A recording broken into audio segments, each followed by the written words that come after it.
Hey everybody, Rebecca here for the October budget plan. But before we jump into my budget spreadsheet, I have to give you guys an update on the last car vlog video that I did. And I'll cut right to the chase. Essentially what I have agreed to do is work 60 12-hour shifts in a row, third shift.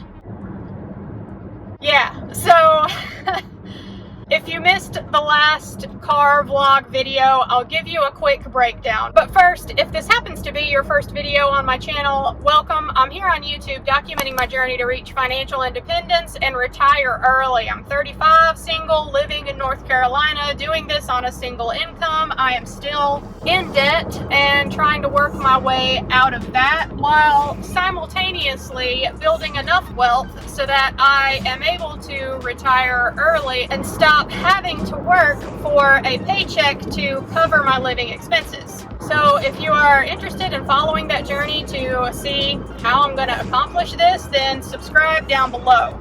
And if you did miss that last car vlog video that I did discussing all of this, I'll give you guys a quick breakdown. What is happening at work right now? I am a healthcare worker. I work third shift in an emergency department. I do ultrasound for a living. And the ultrasound department where I work is losing 3 people. One is leaving for another hospital system, one is going out for surgery for a while, and one is retiring. 2 of those 3 people leaving work at the emergency department that I work at. I do 3 12-hour shifts a week at night. Those 2 people cover the other 4 nights, and they're leaving. So essentially, my workplace is going to need coverage for a while for those 4 nights of the week when I'm not normally working. And I have agreed to cover those 4 nights a week, which means I will be working 7 nights a week, 12-hour shifts for 8 weeks in a row, potentially. Now, I mentioned in the other car vlog video that my employer had approval to get some travel techs in for these positions that we need help with coverage, and they've had those travel tech positions open for a while now, and no one has filled them yet. So I'm thinking that with everything going on with the pandemic, that we're not the only hospital system who could use a little extra help at the moment, and there just aren't enough travel techs to go around to temporarily cover positions. So all of that being said, and the reason that I have agreed to try to murder myself here is, in addition to the crazy amount of overtime that I would get every week, right? I mean, 12-hour shifts working 7 nights a week is going to be like 84 hours every week, right? Well, in addition to my base rate of pay, my usual shift differential that I get, and also the overtime that I'm getting, this month in September, while I'm filming this, I'm actually getting a 2.5% base pay raise, so that's going to take effect. And also, my employer has decided that the ultrasound department is now going to get bonus incentive pay to pick up extra shifts because we are so desperate for coverage. So all of that combined together, guys, it just created this perfect storm of opportunity that I cannot pass up. So the bonus incentive pay is going to be for a month, and how that works is if you pick up an extra shift during the week, you're going to get an extra $25 an hour. And if you pick up an extra shift on the weekend, you get an extra $35 an hour on top of your base pay, your shift differential, your overtime, plus bonus pay. So essentially on the weekends, while this bonus pay structure is going on, I'm going to be making near $100 an hour. So y'all are maybe starting to see here why I could not turn down this opportunity. The bonus incentive pay is only for a month, so I'm not going to get this extra pay for the entire 60 nights that I've agreed to cover. But still, even just working 84 hours a week, right? That's going to be a lot of overtime pay, and I do still get my shift differential as always for doing third shift. And I have done some very rough calculations here. I'm not 100% sure if my math is correct. I've tried to be a little bit conservative with it, and there are some variables that I'll talk about as far as whether or not I'll actually work all of these nights, but just from my rough calculations, I think that the amount of net pay that I will be earning for the next 3 months in the year, October, November, December, I think that I'm going to bring in anywhere from 20 to 27,000 extra dollars net that I get to use. And if you've been with me for a while, you know that a normal month for me, I get paid bi-weekly, and a normal regular month for me where I'm working my 3 12-hour shifts every week, I bring in about $4,000 a month that I budget with and put to as best use as I can. So to have this amount of extra money that's going to be available for me to use for something, I just could not turn down that opportunity. And the reason why it ranges so wide is, again, because I'm not really sure how the tax situation is going to work. I don't know if this extra incentive bonus pay is going to be taxed as regular income or if it's going to be taxed as a bonus. If it's taxed as a bonus, that's a higher rate than regular income. So yeah, there's that. And also, I did get word that they had a traveler apply for one of the positions that we need covered, but they haven't accepted the offer from the hospital. They may or they may not, I'm not sure. But if they do, then that will be the one night extra during the week that I've agreed to cover that I would lose. The traveler would get that night of the week. So then I would be working 6 nights a week instead of 7, and that would be, less money for me. So I hope that y'all can kind of see now why I could not turn this opportunity down. They made me a deal that I could not refuse.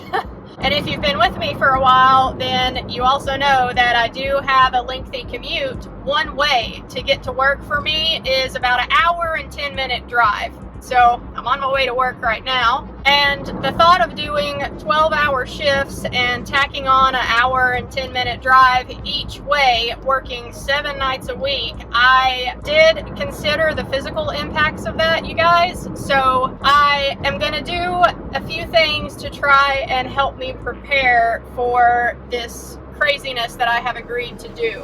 2 biggest things that are going to help is, 1, my mom has agreed to come and house sit for me and take care of things around the house, take care of Rollo, so I don't have to worry about him. And 2, I have actually rented a extended stay hotel room for a couple of months near where I work, so that way I only have about a 20-minute commute to get to work, and that's going to help a ton. Because I will actually be able to sleep. It will save a lot of miles and wear and tear on my car and save me on gas, and I won't have to worry about anything at home because Mom's going to take care of all of that while I'm working my butt off to get this extra money. But that did come at a cost. The extended stay hotel room is going to cost me about $2,600, but I just consider that the cost of doing business. It takes money to make money kind of thing. I know that that's a lot of money. There is a small part of me that hates paying that much. I'm working these extra hours to earn extra money, right? And then here I am throwing away $2,600 worth of extra money to pay for the hotel room so I can do the shifts. But it is what it is. It's also a safety thing, really. Working third shift is hard, and doing it 60 nights in a row with an hour commute is just a bit much for anybody, I think. That was the best deal that I could find on kind of short notice here. I did look at Airbnbs as an option, and the cheapest option I could find would be to just rent a room from somebody, and I thought about that, but I didn't want to do that for a couple of reasons. First being, I just like having my own space where I don't have to share space with anybody. Second being, I'm doing these extra shifts at night, right? I don't want to rent a room from somebody and have them feel like they have to tiptoe around their own house during the day just because their guest staying with them is a third shift worker, right? So yeah, I thought it better to just have my own space. I didn't need to rent an entire house for an Airbnb. That's a bit much. But yeah, the extended stay hotel was the most cost-effective option that I found. And lastly, before we actually get into the budget for October, you may be wondering, what am I planning to do with all this extra money that I'm gonna have come in, right? This was not something that I could have foreseen was going to happen this year.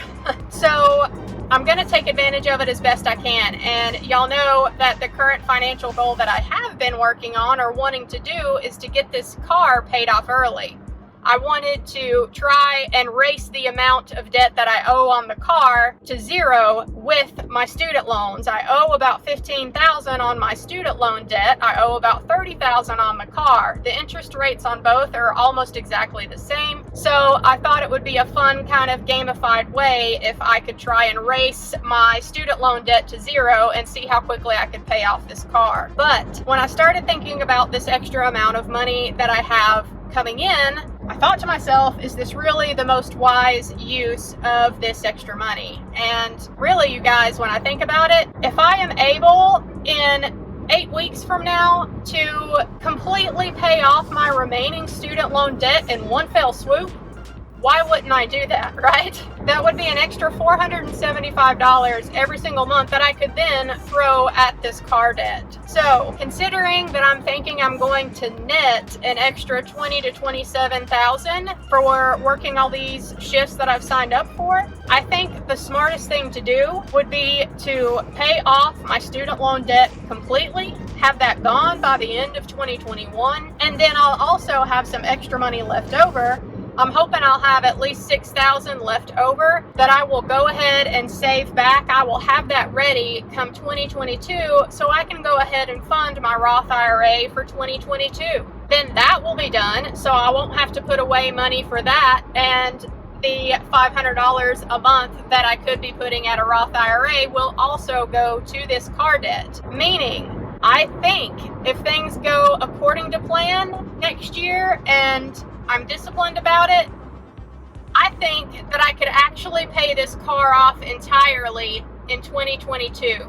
That would make me completely consumer debt free. The only remaining debt I would have is my mortgage, and if you guys have been following me for a while, you know how cheap my mortgage payment is. It's $536 a month. We'll see that in a second when we get into my budget. And with my cost of living being so small where I live, if I am completely consumer debt free, I could easily have a 70% savings rate every month. And y'all know, if you're in the FIRE movement, what that means as far as a timeline for retiring. And I'm not even starting from zero here. I already have a little bit of a portfolio going on. So if I can get this car paid off in 2022 and start 2023 completely debt-free with at least a 70% savings rate, we are going to see some amazing progress towards my FIRE goal. And I cannot wait for that. That is some major motivation for me. That is going to make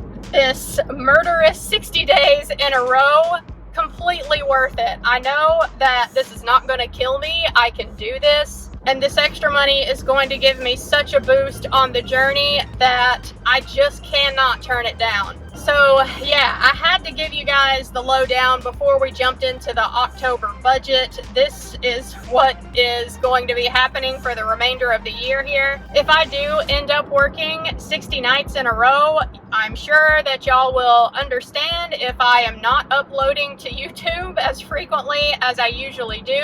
I will try to do videos while I'm in my hotel room, but really I don't know how the Wi-Fi situation is going to be. I know they have free Wi-Fi, but that does not always mean that you get a good uploading speed. So I don't know if I'm going to be able to post videos at all while I'm in the hotel. I know my work Wi-Fi is not good for that either. So that's to be determined, but I will try to upload when I can. But if I don't, y'all will know why I am missing from YouTube for a couple of months. I will just be working myself like crazy and banking this extra money. So I hope that y'all will stick around, because whenever this craziness is over, I will definitely do some catch-up videos so that y'all can see all the extra money that I brought in and how I used it. And I think what I'm going to do, because I'm not exactly sure how much extra money I'm going to get, I think what I will do is just pay all of my minimums for the next 3 months, or all of my living expenses, all of my bills, all the debt that I have. I'll just be paying my minimums, and I will be building up that extra wad of cash over the next 3 months. And then after all of these extra shifts are over with, then I'll figure out how best to use that money.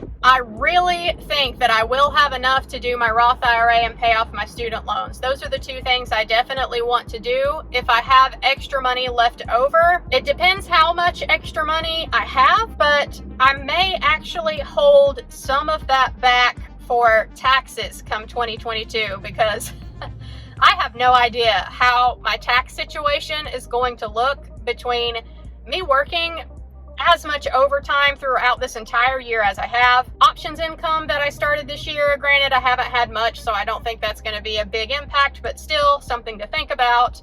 My YouTube and business income, I'm not sure how all of that is going to play out, so I would feel better if I had a little bit more of a buffer held back for taxes, just in case. If I don't need it, I can always throw it at car debt after my taxes are filed in 2022. So yeah, come the end of December, we will see how much extra money exactly I have accumulated over the next 3 months here, and we'll go over how best to utilize it, and I'll let you guys know. I just know that in the meantime here, if I'm not uploading to YouTube, then the algorithm is going to knock my channel down, and yeah, I mean, it is what it is. Can't do everything, so I hope y'all will stick around for the journey despite me being a little bit absent for the next few months here. All right, I know that that was the longest intro ever. I can see I've already been filming for 20 minutes here, but I had to give you guys this detailed heads up before I just jumped into a budget planning video and showed you guys that I've got probably $11,000 coming in for October, and if you've been with me for a while, like I said, I usually bring in about $4,000. So yeah, I figured if I had jumped right into my budget, y'all would be like, what the hell is going on here? So now that you know what's up, we can finally actually take a look at the plan for the October 2021 budget. All right, so here is my Google Sheets budget. We're looking at October 2021. Like I said, my income for the month is going to be a little bit crazy. I am budgeting for about $11,000 to come in for me in October. That is crazy. I usually work with about $4,000, like I mentioned before. So this is something extraordinary, and November and December should also have some extra money in those budgets as well. I do have my income sources blocked out for privacy. I don't show individual paychecks, but I do show the totals at the bottom. Moving down into the bills and spending section of the budget, like I mentioned, my mortgage payment every month is super cheap. It's $536. My power bill, I'm budgeting to spend $100 there. My water bill, I am budgeting $40 for that. My internet is Starlink internet, $99 every month, and love it. Gym membership is $23.06 every month. I go to Planet Fitness. My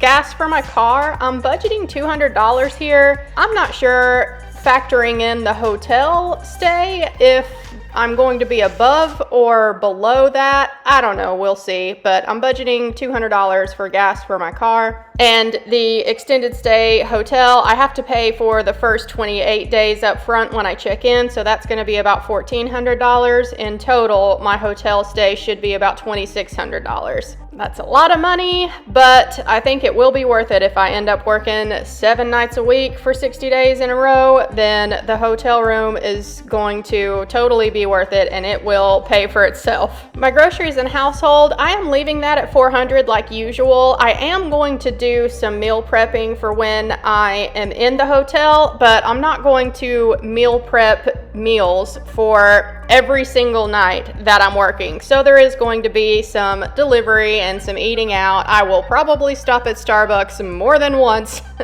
in the next coming months to help me get through working 7 nights a week. So I'm just going to leave my groceries and household budget at $400 like always.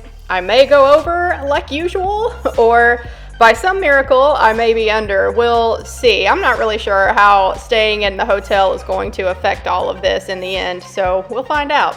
The total for the bills and spending section for October, I'm estimating to spend about $2,800 there. Moving down into my debt section, I have 2 debts left for the time being. My student loan payment will be about $475 like usual. My car, OC, short for opportunity cost, his minimum payment is like $492 or $493 a month. I just round that up to $500. I'm going to pay the minimums for the next 3 months and then see where everything lands as far as all of the extra money that I bring in for the last quarter in 2021. So total for my debt section is $975 for October. And moving down into the last section here, my investing and fire tracking section of the budget. This is where I keep track of all of my brokerage accounts that I have and also my retirement account through my employer. I like to see how much of my check is going towards that and how much they match.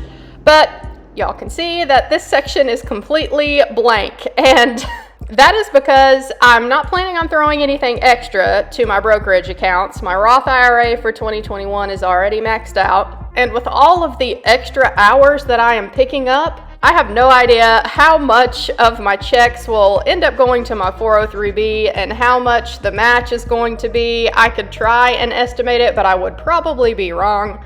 So I will just fill in the actual column D, whenever my paychecks come in for the month, and we'll see whatever it ends up being. So my grand total at the bottom down here, y'all can see that I normally operate with a zero-based budget or very close to it. I might leave a couple $100 to roll over into the next month, but yeah, with my plan here of just trying to hold all of my extra money for the next few months, gather it all together, and then figure out what to do with it. The leftover amount that I am planning on having for October is about $7,300. So that is crazy right there, to think that in one single month I could have enough extra left over that I could go ahead and put that $6,000 aside for my Roth IRA in 2022, right? I may do that. We'll see how much I actually end up having left over come the end of October. But yeah, having an extra $7,000 to start with here is awesome. I can't wait to find out how much extra I will have come the end of November and the end of December, because by the end of this year, I am going to be making some big money moves. And starting in 2022, it's going to be an awesome year. I can just feel it. If I can get my student loans gone, I can really start hammering down the car debt quickly.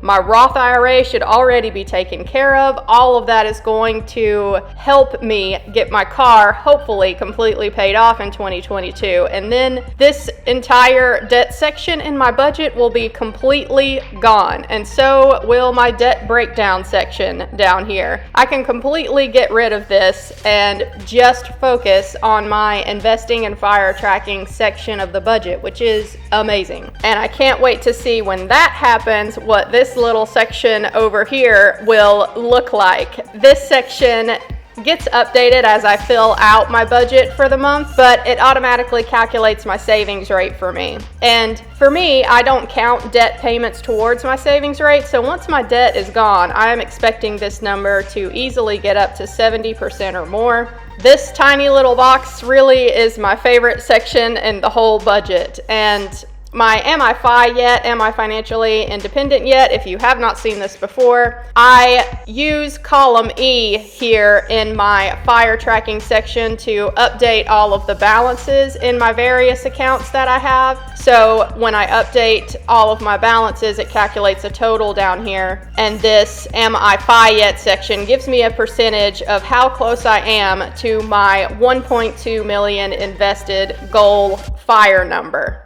and I will update my current balances in all of my investing accounts once we get to October. And this little number out to the side, if you are curious, is how much has gone towards investing for me so far in 2021. This does include my employer match as well, but I like to just see the total amount that has been invested for me to use at some later date. I think that's motivating to see. So I keep that running total going throughout the year, and it will be very interesting to compare this number once we get to the end of December, and then come 2023, if I am actually able to start investing heavily and all of my debt is gone, I would love to compare the two numbers and see how much I am able to throw at investments with no debt versus how much I was able to invest while paying off my debt. All right, folks, that ought to cover it for the extremely long October 2021 budget video. Let me know how October is shaping up for you guys down in the comment section below. As always, I appreciate it if you've made it to the end of this video. Don't forget to leave me a like and subscribe down below if you have not already and would like to follow me on this fire journey, and I will catch y'all in my next video. Thanks, guys. Bye.